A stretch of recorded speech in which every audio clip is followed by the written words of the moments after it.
olvida. Y en Moodle queda una clase incompleta. Buenas tardes, jóvenes, chiquillos y chiquillas. Esta es la clase de ecología que dictamos para los estudiantes de agronomía.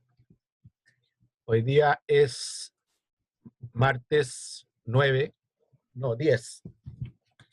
Son las 14:30.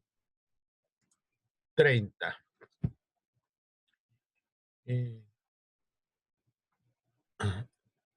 estos momentos se está incorporando la gente mientras se completa el grupo.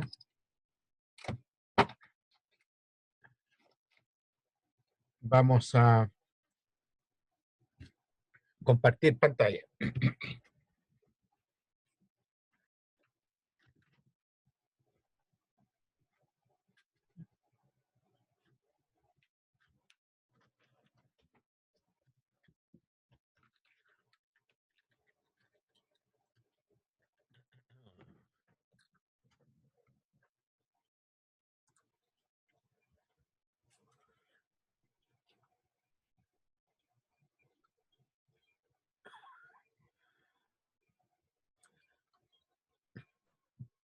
Bueno, hoy día en la mañana fue poco lo que alcanzamos a avanzar, así que ahora voy a poner los pies en el acelerador. Estábamos analizando el tema de la población. ¿Por qué es importante hacer un análisis de la población? En primer lugar, porque, como lo he señalado antes, las poblaciones son recursos naturales bióticos. Y como ustedes, los agrónomos, trabajan con recursos naturales bióticos, principalmente plantas, entonces es importante tener algunas nociones de la ecología de poblaciones. Aun cuando la ecología de poblaciones con plantas no se estudia mucho. La ecología de poblaciones sirve bastante en las pesquerías, por ejemplo, en la ganadería, para los administradores de vida silvestre y para ustedes, los agrónomos, en caso que se especialicen en el tema de la ecología de poblaciones de insectos plagas. Un par de teorías de la ecología de poblaciones han surgido estudiando insectos plagas. La teoría, por ejemplo, sobre el control del clima de los insectos plagas surgió estudiando a los trips. De tal manera que el conocimiento sobre biología de poblaciones es importante desde esta perspectiva. Ahora ya pasamos la parte conceptual, ¿no es cierto? Habíamos quedado acá. Parámetros demográficos, dijimos, parámetros demográficos son indicadores numéricos que se usan ya sea para describir el estado actual de una población,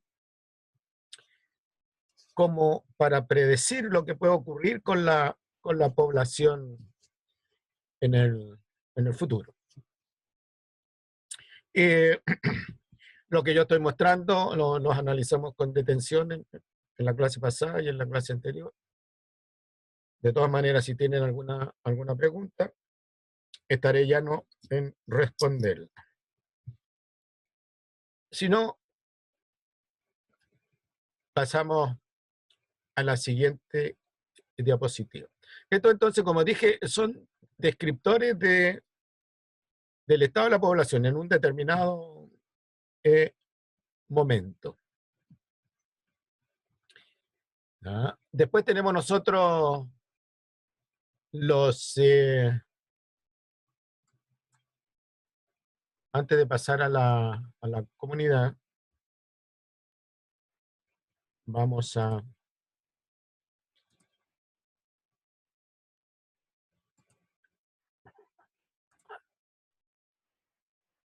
ir a una carpeta.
Ya.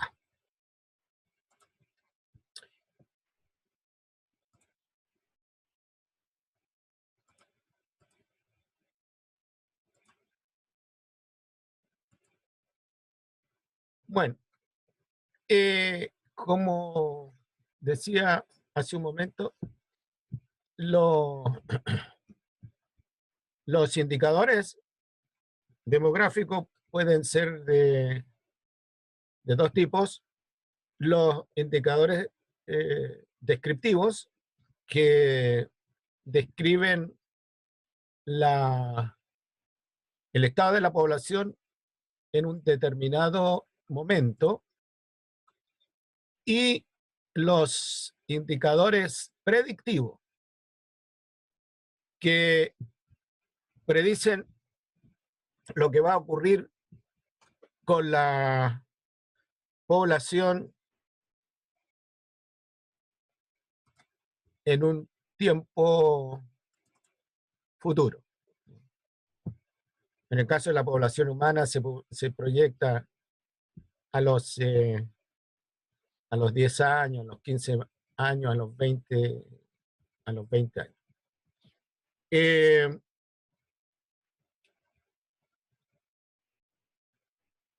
Los parámetros descriptivos son parecidos a lo que están aquí en la diapo, y uno se refiere fundamentalmente a la tasa. La tasa. Por tasa se entiende una velocidad a que va ocurriendo un determinado fenómeno, en este caso un fenómeno demográfico.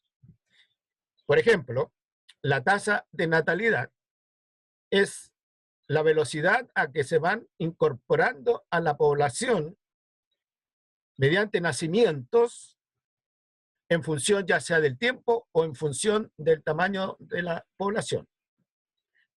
Por ejemplo, la tasa de natalidad puede ser número de individuos nacidos entre julio del 2019 y julio del 2000 y julio de 2019 y junio del 2020 por individuo presente en la población. ¿Ah? Esa es una tasa de natalidad. La tasa de mortalidad es lo opuesto, es el número, es la velocidad, aunque a la velocidad a la cual van desapareciendo de la población individuos por mortalidad. Y puede ser entonces el número de individuos que muere en el periodo de julio del 2019 a junio del 2020 por individuo presente en la población. Así como hay tasas de natalidad por grupo de edad, también hay tasas de natalidad por tasas de mortalidad por grupo de edad. Entonces podemos darnos cuenta, si tenemos un gráfico de tasa de natalidad por grupo de edad, nos podemos dar cuenta para una población determinada, en qué momento el grupo, o sea, cuál es el grupo etario que está contribuyendo con el mayor valor de natalidad. Pueden ser las mujeres de 20 a 24 años, pueden ser las mujeres de 25 a 30 años, etc. ¿Y en qué momento entonces la tasa de natalidad comienza a decrecer? ¿A qué edad? Estamos hablando de la mujer. ¿A qué edad comienza a decrecer? ¿O hasta qué edad siguen naciendo niños? Pero a una menor tasa. O dicho también en el extremo opuesto, ¿en qué momento, ya en una determinada población, empiezan a aparecer, en qué momento del grupo etario, empiezan a aparecer la población, empiezan a aparecer nacidos en la población? A los 12 años, a los 15 años, etc. Lo mismo pasa con la mortalidad. ¿Ya? ¿A qué grupo etario? Puede ser también mortalidad, tasa de mortalidad por sexo. ¿En qué grupo etario se produce la menor mortalidad? ¿Y en qué grupo etario se produce la mayor mortalidad? ¿Ya? Después tenemos nosotros la tasa de crecimiento. La tasa de crecimiento dice relación a la velocidad con que la población está creciendo o decreciendo. O sea, dicho en otras palabras, la tasa de crecimiento puede ser positiva si la población está creciendo, o puede ser negativa si la población está decreciendo. Existen dos tasas.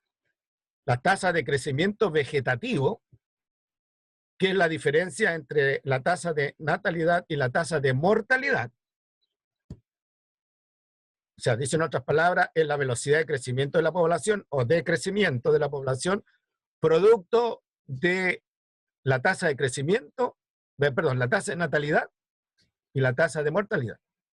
Pero también hay esa es la tasa de crecimiento vegetativo.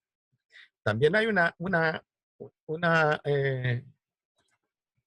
tasa que se refiere a la tasa de crecimiento en seco, sin apelativo. Y esta tasa de crecimiento se debe a la influencia de las tasas de natalidad, a las tasas de inmigración, a las tasas de emigración y la tasa de mortalidad. Recuerden que para una población, la natalidad y la mortalidad, la natalidad y la inmigración tienen un efecto positivo, o sea, hacen crecer la población. Y a la inversa, la tasa de mortalidad y la tasa de emigración hacen decrecer la población. Y otro indicador que tengo entendido que lo vimos la clase pasada es la esperanza de vida. ¿Ya? Este valor se usa bastante en población humana para determinar la calidad de vida de la población, porque la esperanza de vida al nacer es un valor que depende de la calidad de vida al nacer. En el caso chileno, la esperanza de vida al nacer se ha ido desplazando, particularmente a partir de mediados del siglo pasado, o sea, a partir de los años 1950 a la fecha. Por eso usted camina por el centro de Serena, ¿no es cierto?, un día sábado, y se va a encontrar con mucha cantidad de personas mayores que andan dando vueltas. Si bien es cierto, la tasa, la esperanza de vida al nacer, en el caso del varón chileno, es ligeramente más baja que en el caso de la mujer chilena. eh, Hay una tendencia a que esas diferencias desaparezcan. Eh, por esperanza de vida al nacer, se entiende conceptualmente hablando el número de años de vida se espera un niño promedio. A ver, voy a decirlo de otra manera, porque no es tan fácil la definición. Esperanza de vida, ¿ah?, se refiere al número de años que se espera viva un recién nacido promedio. ¿Qué significa esto? Un recién nacido promedio que no es un Superman, ¿ya? Y va a vivir, no es un inmortal, por un lado, y tampoco es un pajarito, ¿no es cierto?, que a los 2 o 3 días va a estar muerto. Es un niño chileno promedio. Y como digo, se ha ido desplazando hacia los 80 años. Todavía no se logran los 80 años como esperanza de vida al nacer, pero se ha ido desplazando. Como en una población hay personas que viven más que otras, cuando aumenta en la población el número de personas mayores, digamos personas de la tercera edad, bueno, esa es una evidencia clara que la esperanza de vida se ha ido desplazando hacia, hacia las edades mayores. Ahora, se piensa que el potencial de vida del ser humano es alrededor de los 120 años. Y por lo tanto, ya la especie humana, ahora en general, sobre todo en los países en desarrollo, se ha ido aproximando a esa longevidad, a esa duración potencial de la vida del ser humano. Por eso que es común encontrar gente, ¿no es cierto?, que está alcanzando sin grandes problemas los 90 años e incluso los 100 años y un poquito pasado los 100 años. Y por ahí aparece alguien que alcanza los 115 años, con las personas más longevas del mundo. Tienen que pensar ustedes que la esperanza de vida del hombre primitivo no superaba los 30 años. Y ahora que estemos llegando como esperanza de vida al nacer hacia los 80 y tantos años, bueno, eh, harta agua ha pasado bajo el puente. ¿Alguna pregunta de conceptos que yo he dicho y que no estén claros, que necesiten alguna aclaración?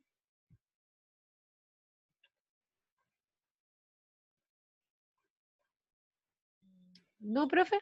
Bien,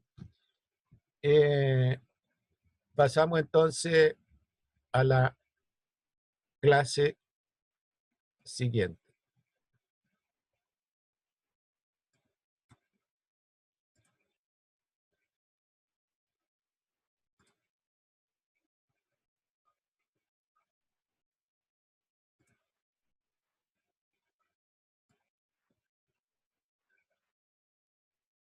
Voy a...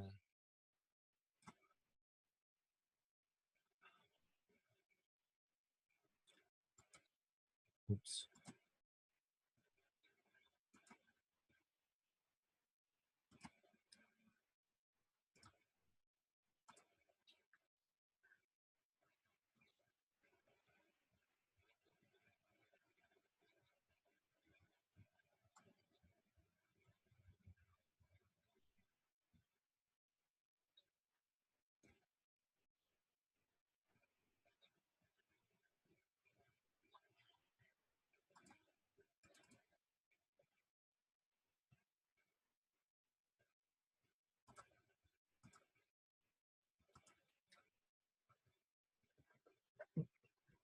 vamos nosotros a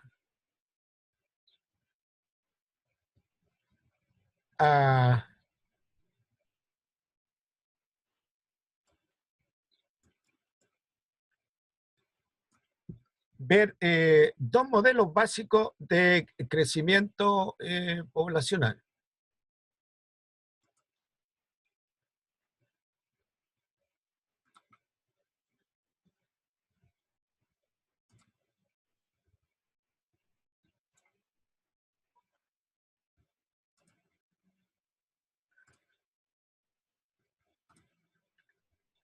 Entonces, frente a la pregunta, ¿cómo crece una población? Pensemos en una población ahora que les puede interesar a ustedes, una población de un insecto plaga.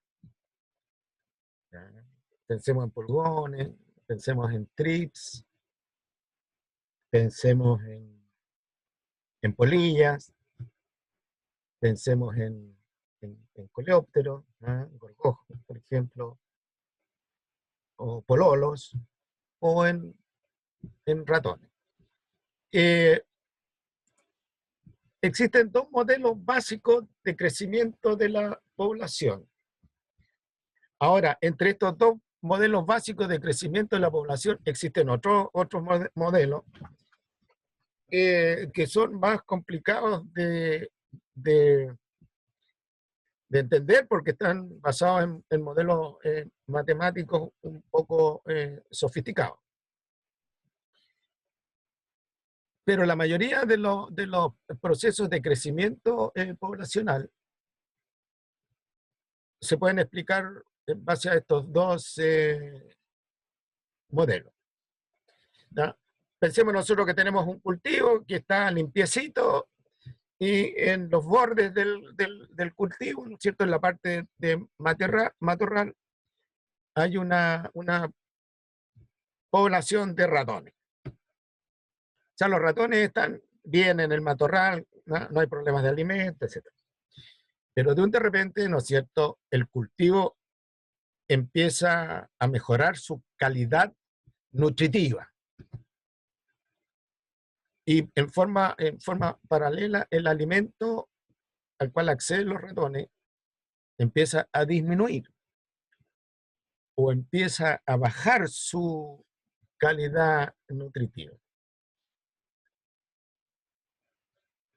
Los olores, los atrayentes químicos que van saliendo, ¿no es cierto?, del cultivo, obviamente despiertan el apetito de los ratones. Y entonces los ratones pueden irse a instalar al cultivo. ¿No? Vamos a pensar que la instalación del cultivo, la colonización del cultivo, es en forma gradual. Entonces hay 12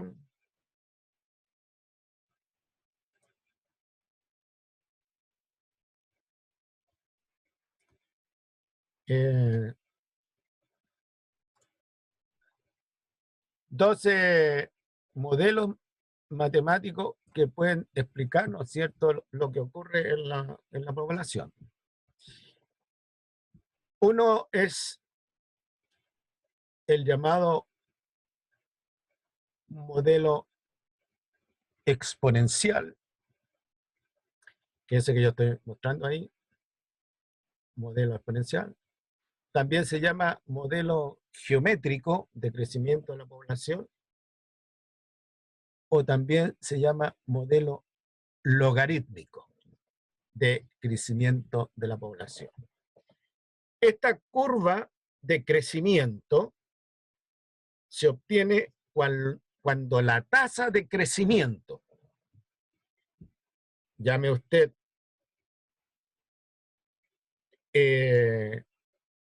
la velocidad de crecimiento producto de los nacimientos y producto de la inmigración, es constante. Y por lo tanto, la población tiende al infinito.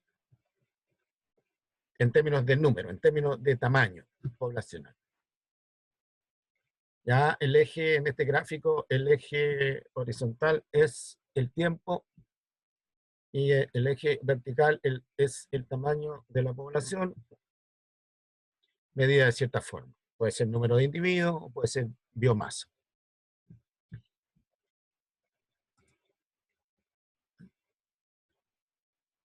El otro modelo es el modelo que tiene el nombre de modelo logístico o modelo sigmoideo. En este modelo, la tasa de crecimiento de la población es dependiente del tamaño de la población. De tal manera que cuando el tamaño de la población es pequeño, la velocidad de crecimiento tiende a ser alta. Cuando el tamaño de la población es grande, la velocidad de crecimiento tiende a cero. O sea, dicho en otras palabras, aquí tenemos el estado de crecimiento de la población que está creciendo como si la población no tuviera restricción a una tasa constante. Noten ustedes que hasta ahí las curvas son parecidas, tienen la misma pendiente. Pero a medida que empiezan a aumentar el tamaño de la población, la pendiente de la curva tiende a disminuir hasta que llega a un plató. Entonces, eso quiere decir que la velocidad de crecimiento de la población empieza a disminuir. ¿Y qué es lo que está influyendo en esa velocidad de crecimiento, en la disminución de esa velocidad de crecimiento? El tamaño de la población. Este modelo de crecimiento sigmoideo es más general, y fíjese usted que tiene la siguiente etapa. Una etapa de arranque, que al comienzo es lenta, ¿no es cierto? Pero de repente, cuando se llega a cierto tamaño de la población, se empieza a disparar y tenemos nosotros una fase de crecimiento rápido. Después tenemos una fase de crecimiento, un punto de inflexión donde el crecimiento comienza a disminuir. Después tenemos nosotros una etapa donde el crecimiento está aproximándose a cero y finalmente una etapa de transición alrededor de la cual, ¿no es cierto?, el tamaño de la población fluctúa alrededor de un nivel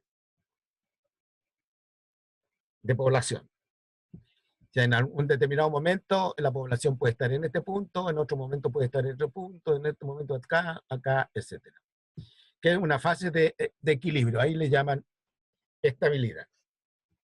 Aquí hay dos aspectos importantes en esta forma de crecimiento. Primero, que la población en cuestión tiene una capacidad para crecer. ¿Ya? Esa capacidad para crecer se ve expresada en la velocidad de crecimiento, ya sea por natalidad, ya sea por inmigración. Esa capacidad para crecer se conoce con el nombre de potencial biótico. Todas las especies tienen una capacidad para crecer, una capacidad potencial, que tienden a desarrollarlo, tienden a expresarlo, cuando el ambiente para esa especie en cuestión es un ambiente ideal. Un ambiente ideal. Pero como las poblaciones no necesariamente se encuentran en ambientes ideales, el ambiente pone como contrapeso de esta capacidad para crecer, este potencial biótico, lo que se llama la resistencia ambiental. ¿Qué es lo que es la resistencia ambiental? Todos los factores del entorno de esa población que se oponen a que el potencial biótico aumente, se exprese. ¿Ya? Estos factores de resistencia ambiental pueden ser las enfermedades, puede ser la falta de alimento, puede ser el antagonismo entre individuos de la misma población, el potencial biótico ahora depende primero de la capacidad reproductiva de la hembra. No es lo mismo que una hembra, ¿no es cierto?, ponga una cría cada 2 años, que una hembra todos los años pare 5, 6, 8 crías. Por un lado, la capacidad reproductiva. Este potencial biótico también depende de la duración del ciclo biológico. Dicho en otras palabras, no es lo mismo, ¿no es cierto?, esperar que una hembra llegue a los 5 años para tener su primera cría, ¿no es cierto?, que una hembra a la semana de nacida tenga N crías, ponga una gran cantidad de huevos. Y la otra característica que incide sobre el potencial biótico es la capacidad que tiene la especie de adaptarse a distintas condiciones ambientales. Entonces tenemos nosotros que los individuos de una población, de una especie dada, si bien es cierto, tienen una temperatura óptima, donde el animal vive bien, una humedad relativa óptima, donde el animal vive bien, puede reproducirse e instalarse en un ambiente que sea muy cálido, en un ambiente que sea muy frío, en un ambiente que sea muy seco, en un ambiente que sea muy, muy húmedo. Entonces, tenemos la capacidad reproductiva de las hembras, la longitud del ciclo biológico y esto se llama valencia ecológica, la valencia ecológica. Es decir, la valencia ecológica es la amplitud de los rangos de los factores ambientales dentro del cual el animal se puede, o el organismo, se puede desenvolver bien, sin entrar a morirse, ¿no es cierto?, o sin entrar a emigrar.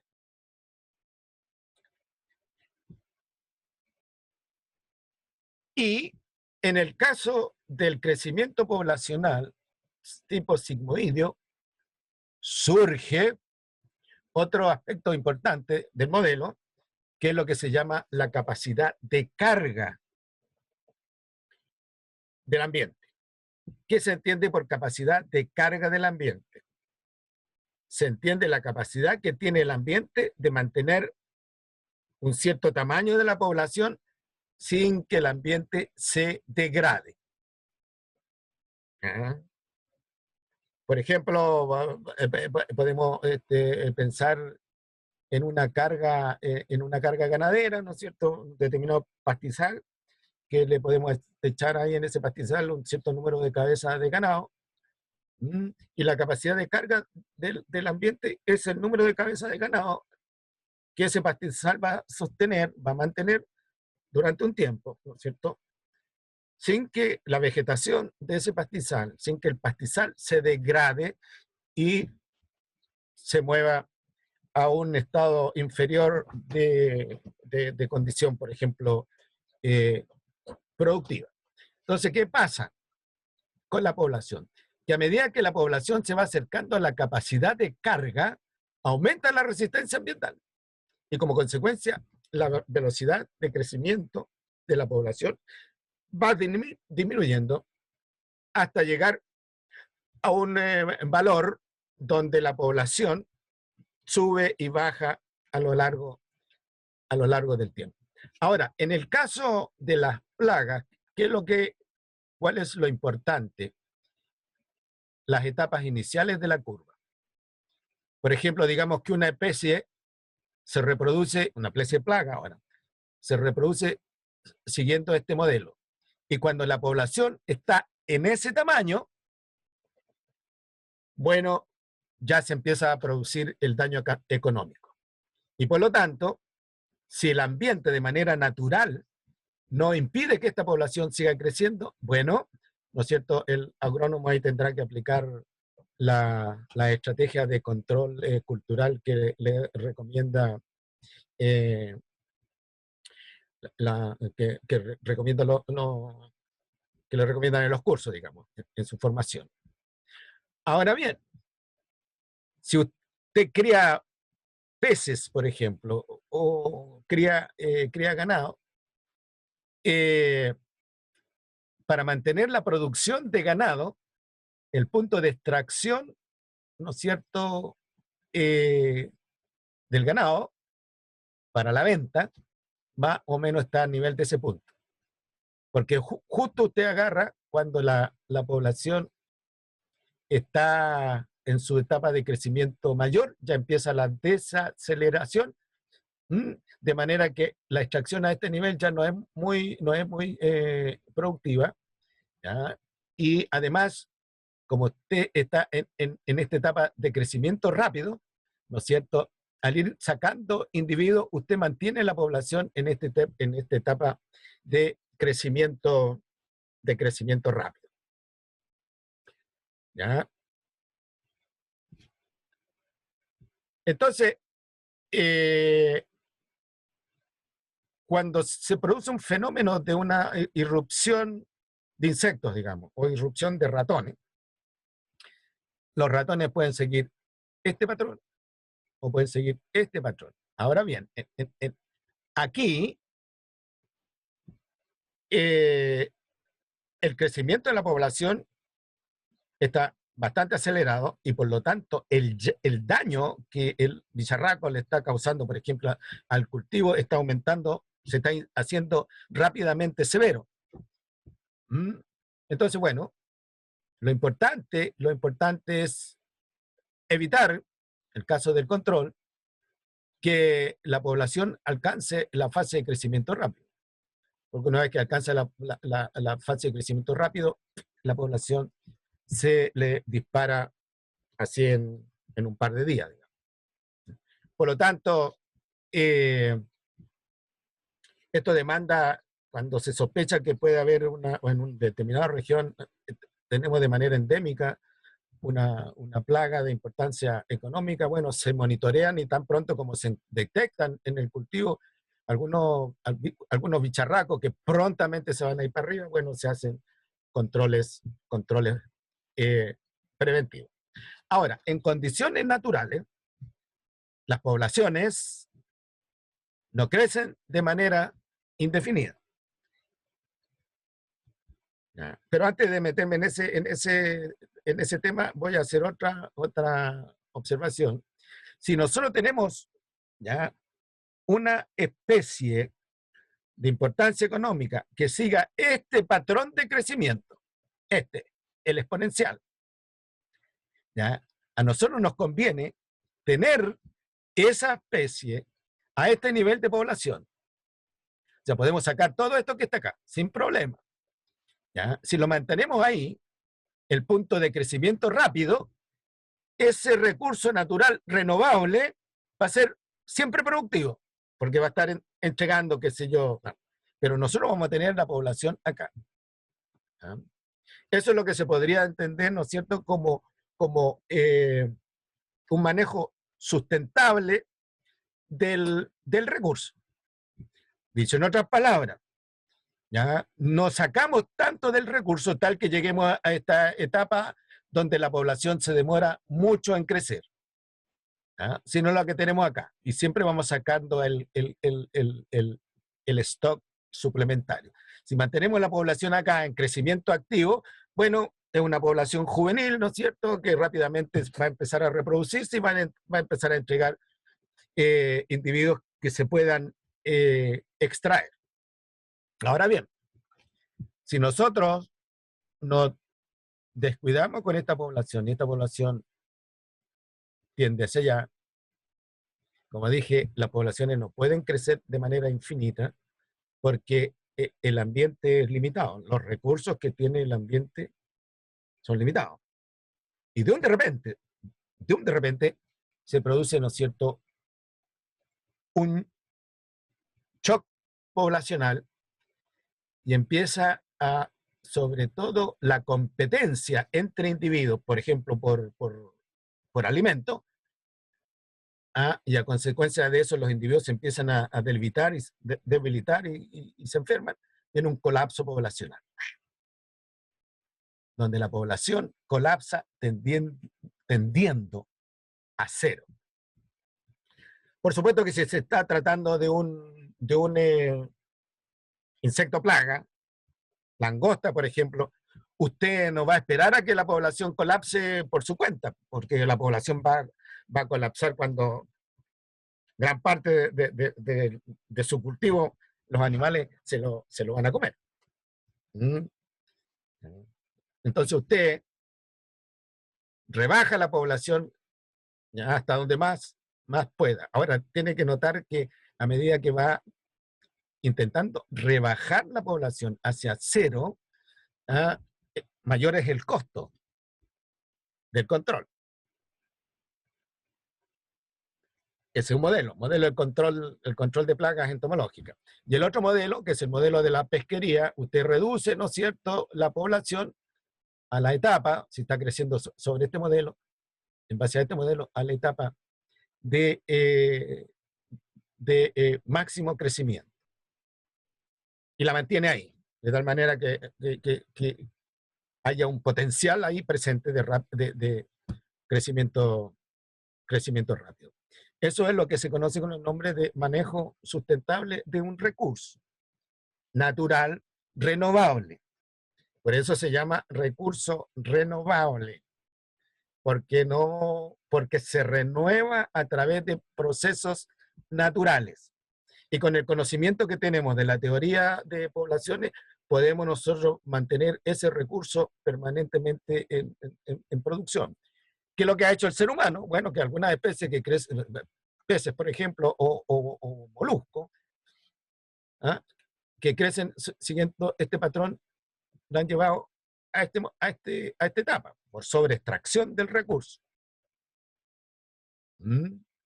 Y ahí la industria que depende de ese recurso capotea porque el recurso tiende a cero. Ahora, mientras más rala es la población, mayor es la dificultad para encontrar parejas y poder aparearse.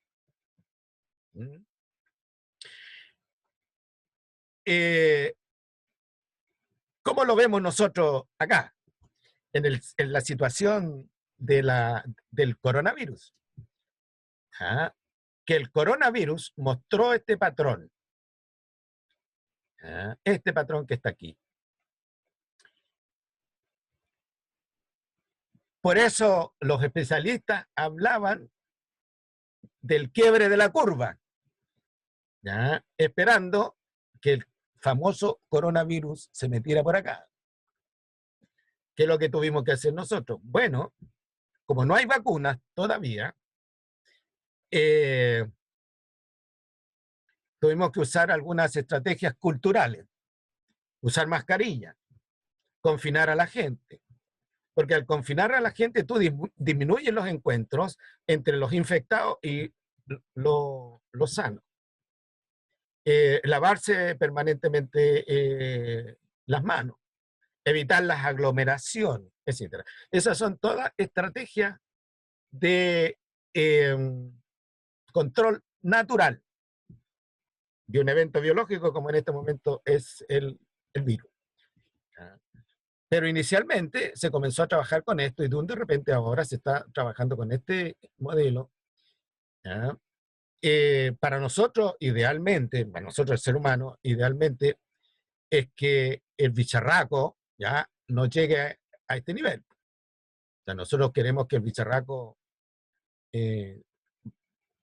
baje a este nivel. Por supuesto que esto, como digo, aumenta los costos y estamos esperanzados, ¿no es cierto?, que la vacuna nos puede llevar a lograr el tamaño poblacional del virus a niveles tan bajos que no sea problema de salud. Pero siempre va a ser un problema ecológico, porque un bicharraco nuevo que llega a instalarse a un nuevo ecosistema, generalmente se instala ahí. Y de vez en cuando ataca, brota. Y es el caso de los virus de la influenza, que cuando nosotros estamos por allá por mayo, o sea, se hacen campañas de vacunación para las personas mayores, para los niños, porque se dice que del hemisferio norte viene una cepa virulenta del virus con su respectivo código. Y afortunadamente tenemos vacuna, pero en el momento en que el virus, las vacunas quedan inhábiles, inoficiosas, y puede aumentar, ¿no es cierto?, el virus encontrando los huéspedes adecuados para la reproducción. Y el bicharraco puede seguir esta curva de crecimiento o puede seguir esta otra curva de crecimiento. Por supuesto que a medida que va siguiendo cualquiera de las dos curvas, bueno, la gente se empieza a enfermar. Y los más vulnerables empiezan a morir. ¿Alguna pregunta, comentario? Ahora, ¿qué es lo que hace? No, profe, gracias. Ya, ¿qué es lo que hace la vacuna? Bueno, la vacuna gatilla en nosotros gatilla de manera artificial una resistencia natural. O sea, dicho en otras palabras, aumenta la vacuna en nosotros la resistencia ambiental que el ambiente, en este caso nosotros, le ofrecemos al virus.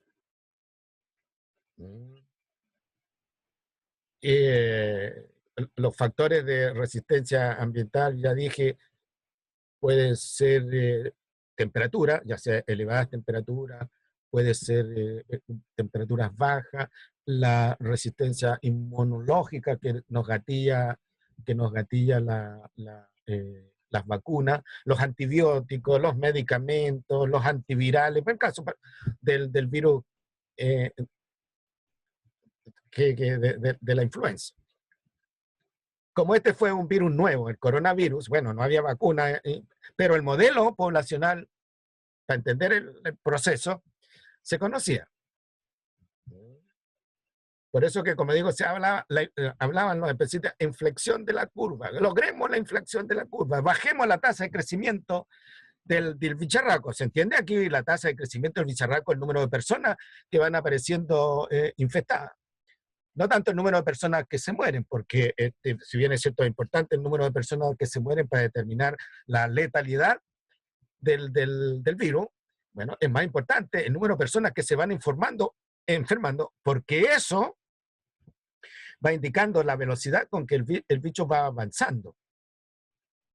Y podemos inferir nosotros la velocidad a que la población del bicharraco va aumentando. A nosotros no nos interesa saber, qué sé yo, hay tanta carga viral por persona enferma.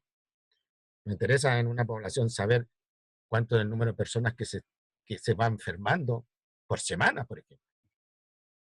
Y por eso que día a día, ¿no es cierto?, en la etapa dura del virus se van reportando. Ahora, ¿qué es lo que predice la teoría de poblaciones? Dice, y los especialistas están informados al respecto, que brotes tienen, casi una ley, tienen que ocurrir. Porque si el bicho llega a esta etapa, bueno, el modelo dice que esto es imposible que se quede ahí, como lo ven ustedes, sino que la cuestión fluctúa, arriba, abajo, arriba, abajo. Digamos que el coronavirus se dispara para acá. Bueno, aplicamos nosotros medidas de prevención, volvemos al confinamiento, si hay vacuna, mayor cantidad de gente se vacuna, etcétera, baja el virus. Pero después las condiciones ambientales, ¿no es cierto? O las condiciones nuestras, que empezamos a salir a la playa, a los restaurantes, a los supermercados, etcétera, ya sube. Entonces, lo más natural que en este tipo de bicharraco, el bicharraco se instale. Y bajo ciertas condiciones favorables, si nosotros nos descuidamos, ¡pum!, se dispare.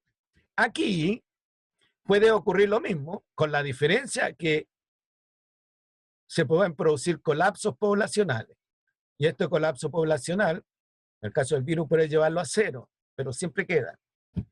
Una vez que se instala, repito, un bicho, es muy difícil hacer desaparecer el bicho, extinguirlo. Muy difícil, casi imposible.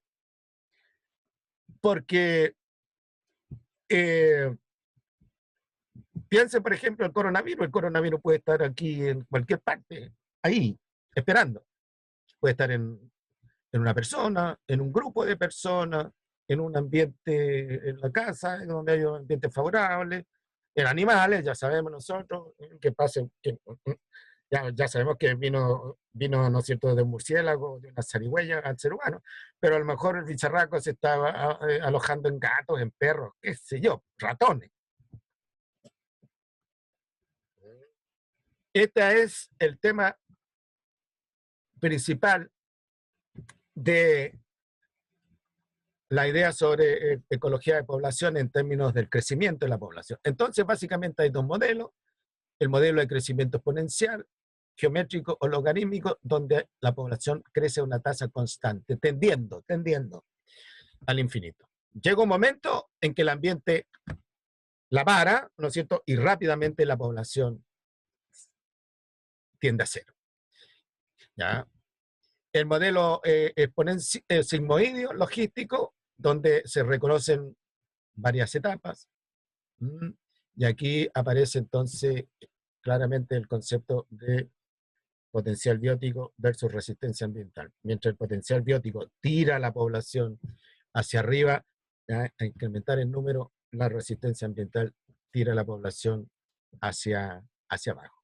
Y sabemos que el potencial biótico depende entonces de la capacidad de las hembras, la capacidad reproductiva de las hembras, el ciclo biológico de la especie en cuestión y de la valencia ecológica de la especie en cuestión, la capacidad para moverse dentro de rangos amplios de factores.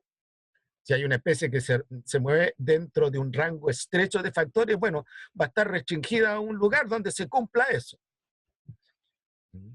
Pero en el caso de las especies plagas, las especies cosmopolitas, casi la mayoría tienen valencia ecológica amplia. Y el otro concepto es la capacidad de carga del ambiente. Y estos principios se usan para entender, ¿no es cierto?, los eventos irruptivos de plagas, enfermedades, epidemias, por ejemplo, y para el manejo de recursos naturales, con el concepto de un manejo sustentable. Por eso, repito, son recursos naturales renovables. Ahora bien, en la prueba es una pregunta: diferencia entre recursos naturales renovables y recursos naturales no renovables. Basado en que en los recursos naturales renovables rige este principio que yo les he descrito, y en los recursos naturales no renovables no rige este principio, entonces tenemos que decir que los recursos naturales renovables son recursos que se renuevan a través de procesos biológicos. Los recursos naturales no renovables no se renuevan por procesos biológicos. Se pueden renovar por procesos naturales no biológicos que para el ser humano no tienen importancia. Por ejemplo, el petróleo, ¿ya?, no se va a renovar el depósito de petróleo que estamos usando ahora, pero puede haber un stock de petróleo por procesos geológicos, pero eso toma varios miles de millones de años. El cobre no se va a renovar. Ahora, se pudiera renovar el cobre, por ejemplo, si nosotros reciclamos el cobre, pero con un uso, con una materia de menor calidad. Entonces, si yo tengo una lámina de cobre y que en el tiempo se transformó en algo que no sirve, yo la puedo reciclar y usar el cobre, pero es materia que tiene una calidad más baja, por lo tanto el uso que le puedo dar yo a esa lámina de cobre es peor, es menor. Por lo tanto, por definición, los recursos naturales no renovables no se renuevan. A menos nosotros que le metamos una tecnología que en estos momentos no es una tecnología barata, económicamente rentable. Por eso que afortunadamente, chiquillos, los chinos nos siguen comprando cobre. Y en este momento el precio del cobre está bastante bueno. Y así podemos financiar, entre otras cosas, la gratuidad en la educación superior. ¿Ya? En el momento que se inventen técnicas rentables, económicamente rentables, ¿ah? Para hacer de los recursos naturales no renovables, renovables, bueno, nuestro cobre, nosotros vamos a tener problemas económicos. ¿Qué es más rentable? Es la administración, el manejo de los recursos naturales renovables. Porque nosotros, con todo este conocimiento que tenemos, del que le acabo de hacer un pequeño resumen yo, bueno, podemos hacer una producción sustentable. Entendiendo por producción sustentable, ¿no es cierto?, donde vamos manteniendo un stock a partir del cual permitimos el crecimiento del recurso, que es recurso natural de naturaleza biológica, permitimos el crecimiento del recurso y vamos sacando el stock. Y mantenemos la población justo en el crecimiento, en la etapa de crecimiento óptimo. Y esto se puede aplicar, ¿no es cierto?, a las machas, se puede aplicar a las sardinas, se puede aplicar al atún. Y eso, dicho sea de paso, es lo que se aplica en los cultivos marinos. Los cultivos marinos no son extractivos, por algo son cultivos. Afortunadamente nosotros estamos entendiendo esto. Me refiero a los pescadores artesanales, las grandes industrias están entendiendo esto y ya están por cultivos con fundamento ecológico, manejos con fundamento ecológico. Por otro lado, los recursos naturales no renovables, bueno, en algún momento se van a agotar, y ahí, como el ser humano es un sujeto creativo, va a tener que tener alternativas para estos recursos naturales no renovables. Una alternativa puede ser el reciclaje, pero ahí vamos de una materia de alta calidad a materias de calidad inferior. Por ejemplo, los neumáticos de los autos se reciclan, se usan se reutilizan como recursos, pero no se utilizan para preparar nuevos neumáticos, se utilizan como relleno de carreteras, por ejemplo. Entonces ahí hay un uso de la materia, un uso de menor calidad de la materia es más barata, ¿no es cierto? Y además su calidad, no hay hay un reciclaje simple, no hay un proceso de transformación del neumático en caucho de tal manera que podamos hacer nosotros neumáticos. A lo mejor en algún momento se va a lograr eso, la tecnología está. Y lo otro son los recursos naturales infinitos o perpetuos, que no es lo mismo, recurso natural renovable, recurso natural no renovable, y recurso infinito o perpetuo. Pero hay una confusión. A la energía solar le llaman recurso natural renovable. Eso está malo conceptualmente, porque la energía, por definición de la segunda ley de la termodinámica, la energía por los sistemas fluye, no cicla. ¿Ya? Y los recursos naturales renovables ciclan en función de procesos biológicos. ¿Por qué no le llaman? Deberían llamarle ya, si le llaman en algunas partes, a la energía, por ejemplo, recurso natural alternativo. Y se entiende que es alternativo al recurso natural no renovable y el recurso natural renovable. En el caso de la energía, alternativa al recurso natural no renovable. Bueno, entendamos nosotros el carbón, entendamos nosotros el petróleo. Entonces, volviendo a la idea, la teoría de poblaciones permite entender cómo actúan las plagas, cómo actúan las epidemias y el fundamento del manejo sustentable de los recursos naturales renovables.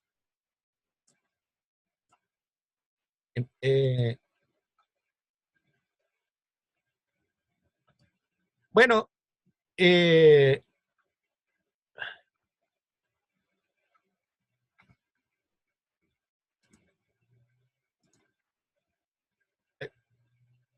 voy a salir de acá.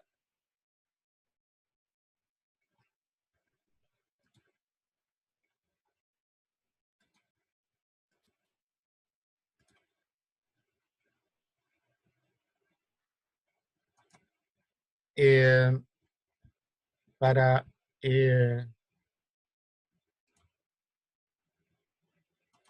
ver la diapositiva que viene a continuación. Está aquí.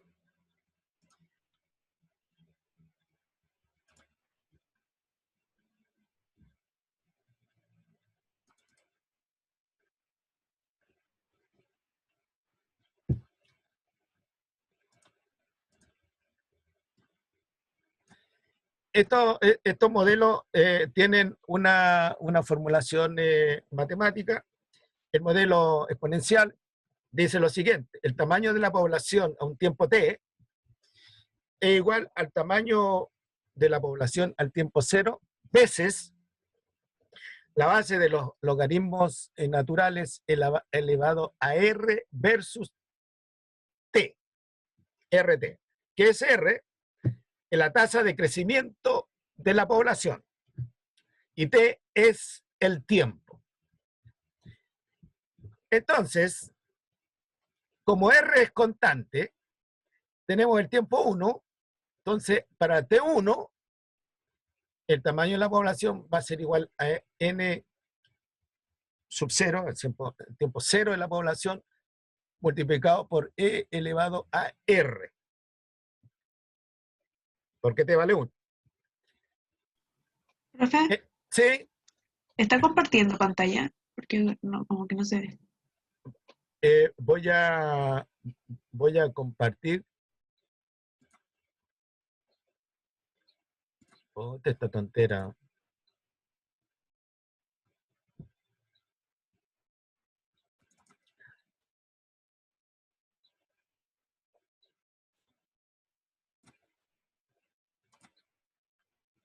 Gracias por avisarme tan rápido. Tienen que avisarme tan rápido. Hoy día he estado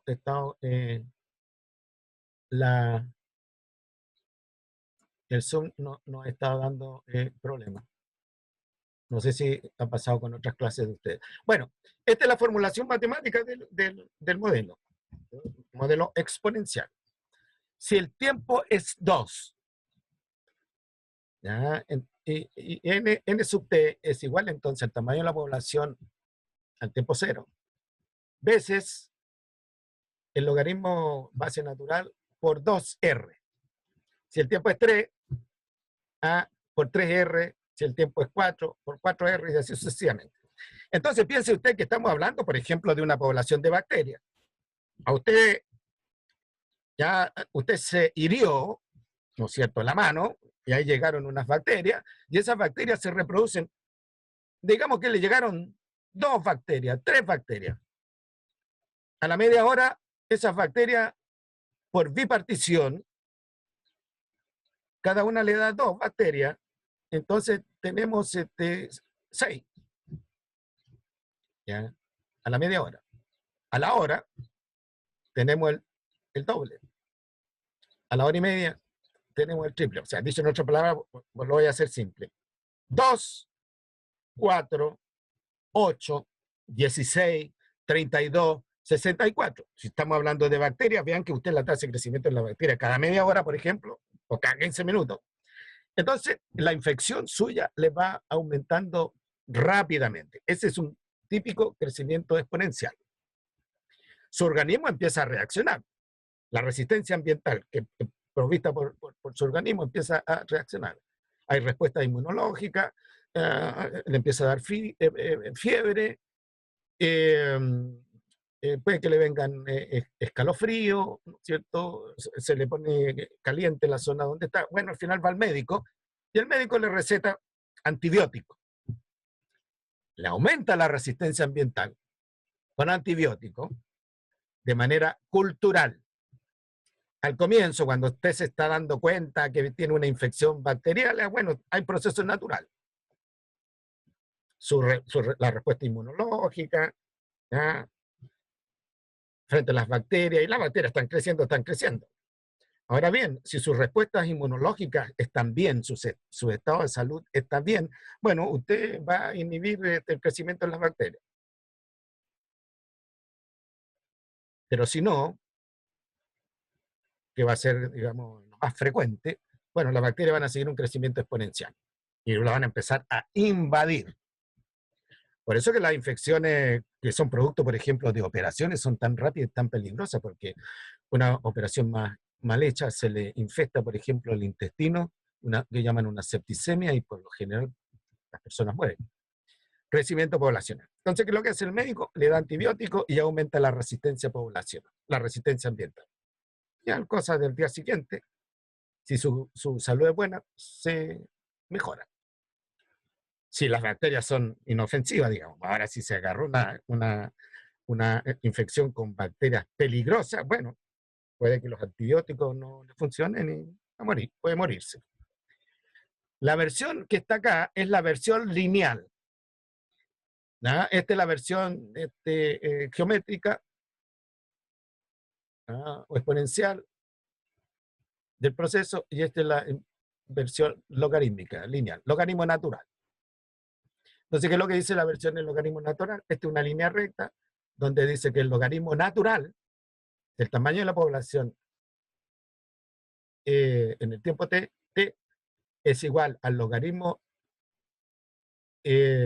natural de n sub 0, ese t está malo, al logaritmo natural de n sub 0 más r veces t.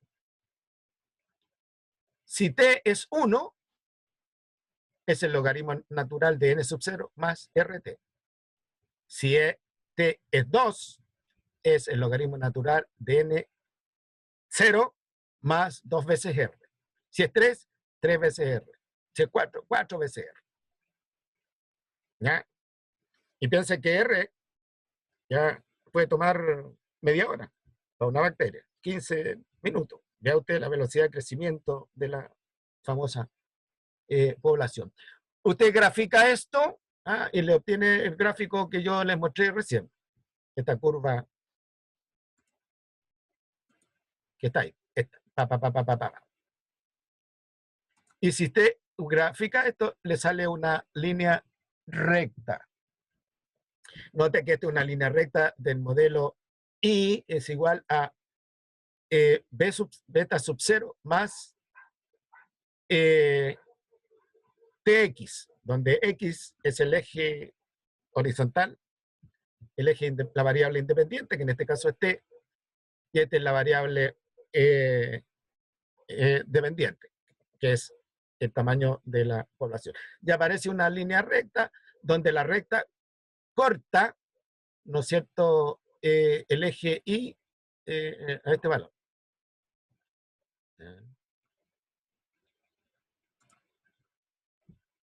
Es lo que está ahí. La formulación matemática del modelo logístico es un poquito más complicada, nunca tanto, pero ¿ya? ¿Qué es lo que interviene acá?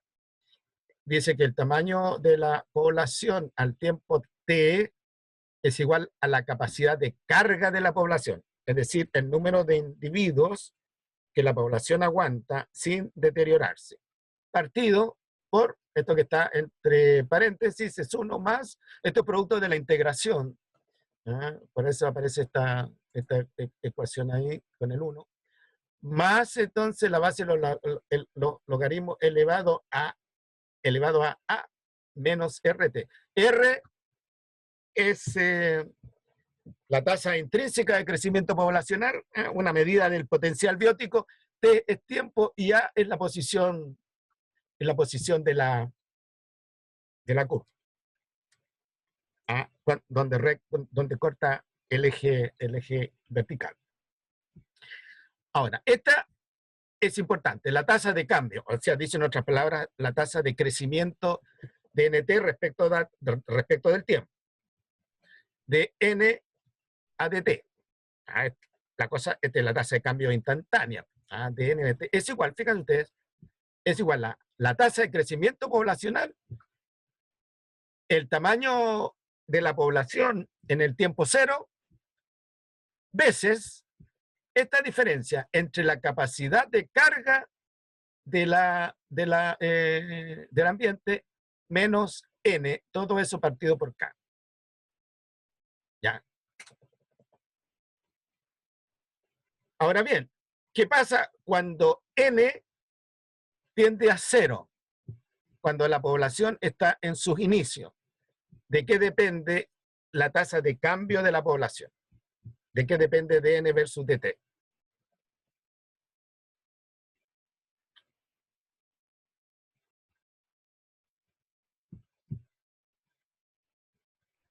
¿Me entendieron la pregunta, chiquillos y chiquillas?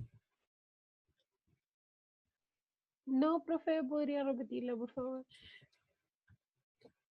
De n dt es la medida de la tasa instantánea de cambio. Y dice que es igual a la tasa intrínseca de crecimiento poblacional, el tamaño de la población al tiempo cero, veces esto que está acá. ¿Qué es lo que es K? La capacidad de carga del ambiente medida en términos de individuos. Número máximo de individuos que el ambiente mantiene sin deteriorarse. N es el tamaño de la población al tiempo cero y todo eso sobre la capacidad de carga del ambiente. Veamos que aquí estamos hablando ya de n número de cabras, ¿ya? Donde K para una hectárea, ya digamos una hectárea de forraje, una hectárea de pastizal, es por año, digamos por año, 20 cabezas de ganado, 20 cabras. Los animales por todo el año se pueden alimentar allí, ¿no es cierto? Y al término de ese año los saco para otro lado, ¿ya? Porque la capacidad de carga está definida 20 años de forraje, ¿no es cierto? De esa hectárea está definida para el año, ¿no es cierto? Con 20 animales. Si yo pongo los 20 por el año siguiente, se me va a deteriorar el ambiente. O si en ese año en cuestión yo pongo 25, se me va a deteriorar el ambiente. Entonces,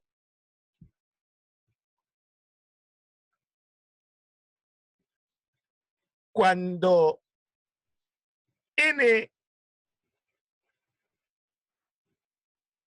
es cero, no, es cercano a cero, ya, para hacerlo con más sentido. Cuando n es cercano a cero, ¿de qué depende la tasa de cambio de la población? ¿Cuánto vale la tasa de cambio de la población? Depende de la capacidad del espacio de K.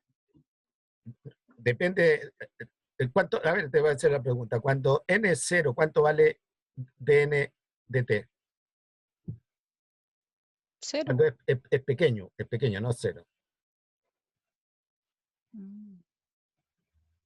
Porque si es cero, ya como no hay nadie, la tasa de cambio es cero. Pero si digamos, si la capacidad de carga, como dije, ya son 20 cabezas de ganado, y aquí tenemos n, 1. Básicamente, ¿de qué depende la tasa de cambio? ¿Cuánto vale la tasa de cambio?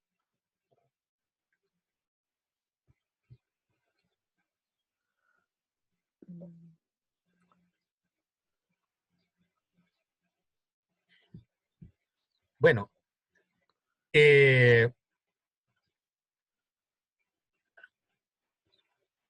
cuando el n es pequeño respecto de k, ¿cuánto vale lo que está entre paréntesis? Más de uno. No. Cuando el n es pequeño, no voy a decir que es cero, pero digamos tiende a cero, ¿cuánto vale lo que está entre paréntesis?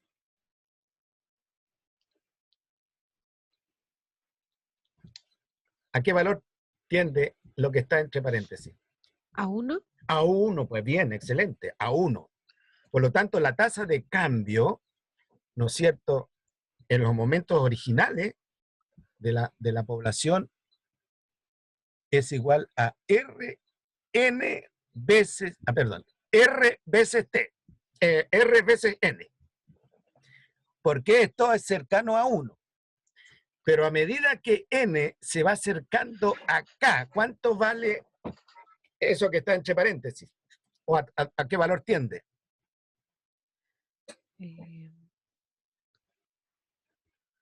A ver.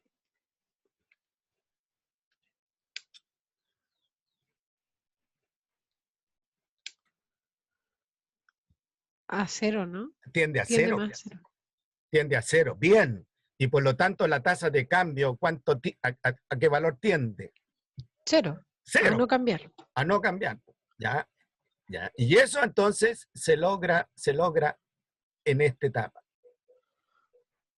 ¿Ya? Como estamos hablando de un proceso natural, en algunos momentos, ¿ya?, esto sube, a consecuencia de que sube, después tiende a bajar, en otro momento tiende a subir, en otro momento tiende a bajar, y así sucesivamente. Pero tiende a tener esa estabilidad.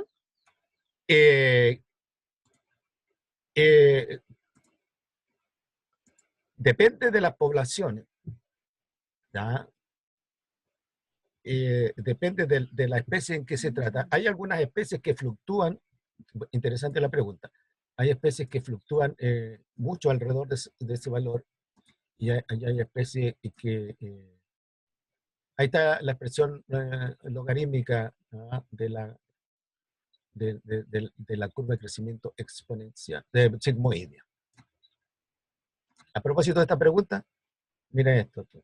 Estas se llaman curvas de crecimiento poblacional, curvas aserradas de crecimiento poblacional. Entonces nosotros podemos pensar que en esta etapa esa población ha crecido al ritmo exponencial, llegó rápidamente a la capacidad máxima y se colapsa y tiende a cero. Periodo favorable, rápidamente se reproduce, llega rápidamente a esa situación, se colapsa. Esto es gráficas típicas de animales como los ratones, los lemming, por ejemplo. Se ha estudiado bastante el tema de los lemming, porque estos animales muestran poblaciones de esta naturaleza. Por ejemplo, algunas especies de insectos que se transforman en plagas, bueno, langostas, que muestran también estos ciclos. Ciclos que pueden ser de 3 años, 4 años, 5 años. Entendiendo por ciclo de 4, el tiempo que media entre este punto y este otro punto. ¿Ya?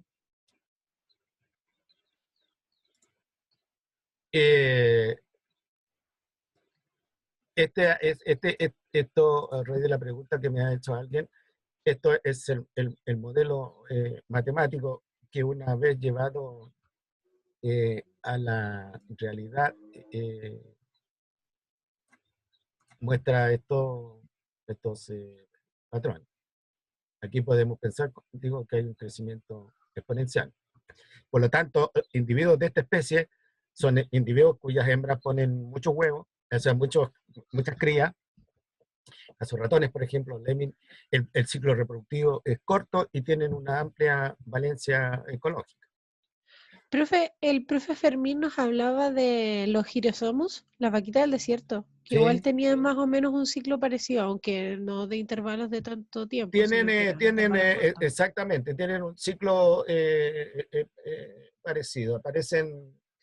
Aparecen, ¿no es cierto?, en grandes cantidades bajo ciertas condiciones ambientales. Las condiciones ambientales que gatillan a estas explosiones demográficas no se conocen bien. Se sospecha que están asociadas con una mayor precipitación, cómo estos animalitos pasan por estados larvales una mayor provisión de alimentos, estados larvales enterradas en el suelo, una mayor provisión de alimentos representada por las raíces puede favorecer. ¿No?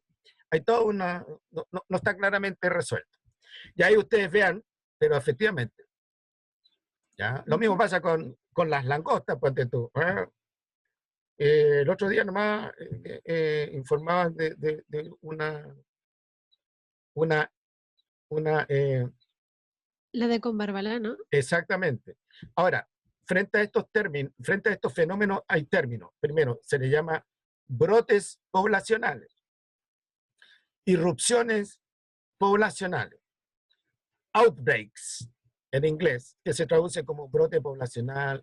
Por ejemplo, hoy día en la mañana escuchaba que en unos sectores de la región metropolitana la gente se estaba quejando que no podía tener las ventanas abiertas en la noche porque los dormitorios se llenaban de polillas. Ahora, los que presentan brotes poblacionales con más frecuencia son ciertas especies de ratones. Hace tiempo que no tenemos nosotros brotes poblacionales de ratones. Han habido algunos brotes poblacionales de ratones, pero espectaculares. ¿Ya? Langostas, también espectaculares. Y polillas. Caracoles, también hemos tenido brotes poblacionales de caracoles allá en la zona al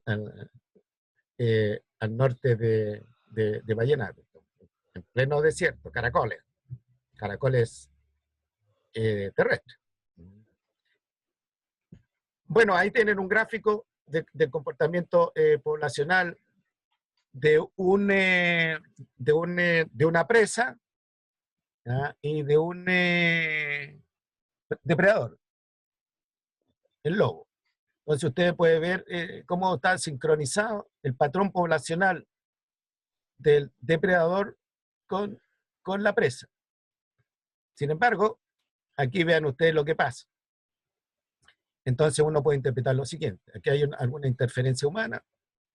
¿Ya? La presa ha disminuido, por ejemplo, en el área donde abunda el bicharraco. El bicharraco está protegido en contra de los lobos. ¿Ya? Los lobos están debilitados, se fueron, están enfermos. O bien en el periodo siguiente vamos a tener un disparo de la población de lobos. Ahora bien, aquí muestran ustedes un mecanismo regulador de una población herbívora por un depredador. Esto se conoció después de muchas investigaciones de campo, en una época que los lobos eran perseguidos, eran matados, porque los lobos atacaban al ganado, qué sé yo, los animales se tienen que comer. ¿Ya? Acuérdense la historia perversa que hay sobre los lobos, pero aquí estamos hablando de lobos del desierto norteamericano. Pero eran perseguidos. Y de repente, ¿no es cierto?, estudios de campo demostraron que había una relación estrecha entre el control poblacional de estos herbívoros por los depredadores. Porque claro, los ganaderos empezaron a quejarse que estas poblaciones estaban aumentando mucho y estaban afectando los pastos del ganado. Y ahora los lobos están protegidos por ley. ¿Ya? Y el control natural de los herbívoros de este tamaño es realizado tanto por depredadores como los lobos, como cazadores que cada cierto tiempo les permiten cazar animales, sobre todo cuando la capacidad de control de los lobos es superada por la capacidad de crecimiento de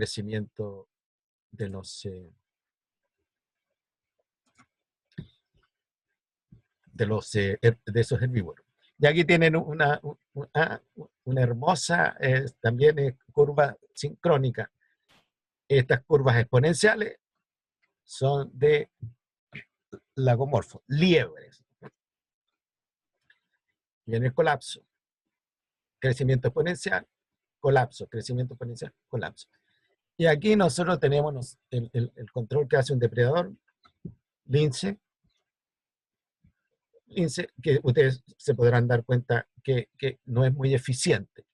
¿Ya? El depredador fluctúa menos que la presa.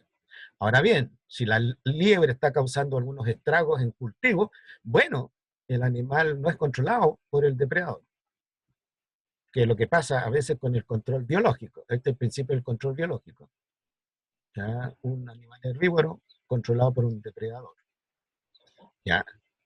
La eficiencia del control biológico descansa en la eficiencia del depredador, pero el depredador tiene que ser capaz de encontrar a la presa y capaz de, si no reproducirse al mismo tiempo, porque no se va a poder reproducir al mismo tiempo, por lo menos en lo que a reproducción se refiere, ¿ya? Llevarla cortita, de tal manera que la presa, el agente dañino, se mantenga en estos niveles, no cause el daño. Bueno, como el depredador, ¿no es cierto?, no es muy eficiente, el control biológico a veces falla y hay que complementar el control biológico con control cultural. ¿Ya? Generalmente el control cultural al cual se recurre es el control, en caso de los insectos, insecticidas.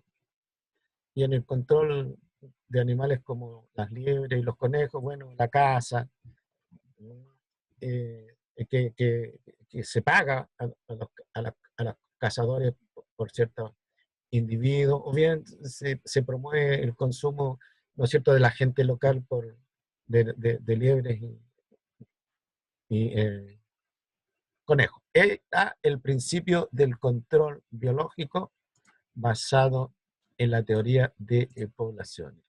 Bueno, son las 4 de la tarde, en cualquier momento se va a cortar la comunicación, así Bueno, es que profe, nos vemos la próxima semana. Que tengan una ya. buena tarde. Gracias, profe. Chao, que estén bien. Da igual, hasta luego, profe. Chao. Sí, profe. Adiós. Aló. Sí, señor, ¿con quién hablo? Muy bien, muy bien.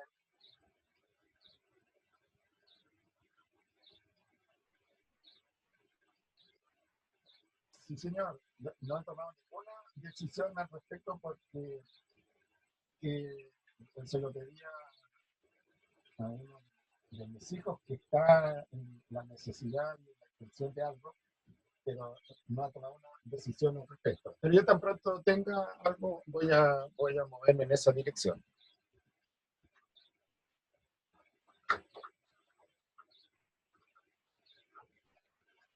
¿Sí?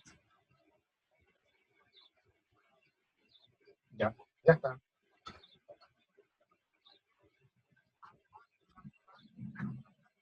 Muy amable. Muchas gracias. Hasta luego. Igualmente, señor.